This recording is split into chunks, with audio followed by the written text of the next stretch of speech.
ମା' ବୋଉ ମିମି ମମି ମାମା ଏମିତି କେତେ ଯେ ତା'ର ନାମ ଯୋଡ଼ି ହୋଇଯାଏ ନାରୀ ସହିତ, କାହିଁକି ନା ସେ ହୋଇଯାଏ ମା'। ଯେମିତି ସେ ତା'ର ନିଜ ନାମ ଛାଡ଼ି ଏସବୁ ଦୁନିଆ ନାମ ସହ ବହୁତ ଦିନରୁ ପରିଚିତ, ଭାରି ମିଠା ଆଉ ସ୍ନେହଭରା, କାହିଁକି ନା ସେ ମା'। ଛୋଟ ଛୁଆଟିର କୁନି କୁନି ପାଦ, ହାତ, ମୁହଁ, ହସ, କଥା ସବୁରେ ହଜିଯାଏ ତା'ର ଜୀବନ। ତା' ନିଜ ପାଇଁ ସମୟ ନାହିଁ କି ଚିନ୍ତା ବି ନାହିଁ, କାହିଁକି ନା ସେ ମା'। ହେଲେ ଏସବୁ ଭିତରେ ବଡ଼ ହୋଇଯାଇଥାଏ ସେଇ କୁନି ମୁହଁଟି। ସେଇ ନିଜକୁ ଏ ସମାଜରେ ପ୍ରତିଷ୍ଠିତ କରିବା ପାଇଁ ଷ୍ଟ୍ରଗଲ୍ କରି ଚାଲିଥାଏ ଏବଂ ଟାଇମ୍ ନଥାଏ ସେହି ମା' ବୋଲାଉଥିବା ଲୋକଟି ପାଇଁ, ଯିଏକି ସେମିତି ଚାହିଁ ବସିଥାଏ ତା'ର ସେଇ କୁନି ମୁହଁଟିକୁ, କାହିଁକି ନା ସେ ମା'। ତାକୁ ସବୁକିଛି ଭଲ ଦେବା, ଭଲରେ ରଖିବା, ତା' ପାଇଁ ସବୁ ବେଷ୍ଟ କରିବା ଚକ୍କରରେ ସେ ନିଜର ଡେଭଲପମେଣ୍ଟ ଭୁଲି ଯାଇଥାଏ।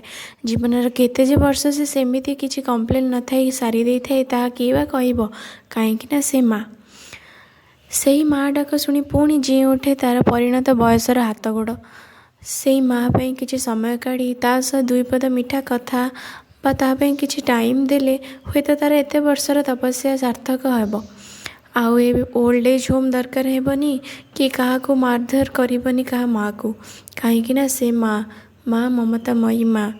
ସେହି ପରିଣତ ବୟସର ସେଇ ବୁଢ଼ୀ ଲୋକଟି ବି ପୁଣି କିଛି କରିଦେବା ପାଇଁକି ତା'ର ପିଲାମାନଙ୍କ ପାଇଁ ଚଳଚଞ୍ଚଳ ହୋଇଉଠେ ତା'ର ନଇଁ ଯାଇଥିବା ଅଣ୍ଟା। ନିଜେ ନ ପାରିଲେ ବି ଅନ୍ୟ କାହା ଦ୍ୱାରା କରେଇବାକୁ ତା'ର ଭାରି ଇଚ୍ଛା ହୁଏ, ତା'ର ସେଇ ମା' ଡାକ ଶୁଣି ସବୁକିଛି କରିଦେବାକୁ, କାହିଁକି ନା ସେ ମା', ମମତାମୟୀ ମା', ସ୍ନେହଭରା ମା'। ଧନ୍ୟବାଦ, ରହୁଛି, ନମସ୍କାର। ଆପଣଙ୍କୁ ଏହି ଲେଖାଟି ଭଲ ଲାଗିଲେ ନିଶ୍ଚୟ କମେଣ୍ଟରେ ଜଣାଇବେ।